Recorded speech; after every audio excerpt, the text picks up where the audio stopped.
Tensions between India and Pakistan continue to rise as the two nuclear powers exchange heavy artillery fire for a second day. Pakistani officials say more than 30 have been killed in multiple strikes launched by India yesterday. Retaliation, they say, for a militant attack on tourists, which India blames on Pakistan. For tonight's interview, we are joined by Tanvi Madan, a senior fellow of foreign policy at the Brookings Institution. Thank you so much for being with us. For those people who are just catching up with this conflict, summarize where things stand for us. We saw some Indian strikes, military strikes across the border in Pakistan a couple of days ago, or rather last night at this point. The trigger for these were on April 22nd, terrorist attacks in a place called Pahalgam, where a number of civilians were killed. This was the largest civilian attack on civilians since the Mumbai attacks of 2008. India has linked this to groups and individuals based in Pakistan and has said that it was retaliating against terrorist infrastructure. Where we stand at this point is the question of whether now Pakistan retaliates or chooses to take an off-ramp. Tanvi, remind people why this region has been such a sore point for the two countries for so many years.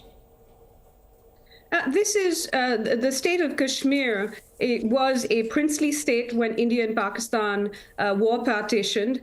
Both sides claim the state. What we have seen is since about there was a war, they fought a number of wars over this disputed state of Kashmir. The part that India claims, the state of Jammu and Kashmir, is where this attack took place on April 22nd.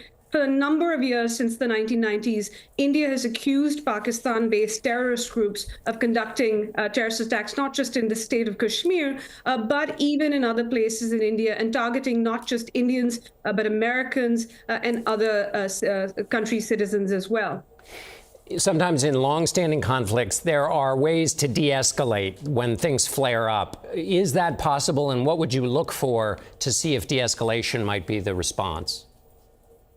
In some ways, John, because this is long-standing, we have seen India and Pakistan themselves have mechanisms and ability to climb down from an escalation ladder or not go beyond a certain point. These are two rational actors who have something to lose if this gets out into an all-out conflagration or heightened conflict. And so you will see the two sides themselves use some of these mechanisms. You also have had in the past, and you are seeing again, calls from a number of their partners for de-escalation at this point. And right now, the kind of most of that pressure is on Pakistan, asking it not to take further action. The question is, can countries like the US, perhaps China, others persuade Pakistan not to respond, or if they're going to respond, to keep that response below a certain threshold so that you don't see another Indian retaliation to that.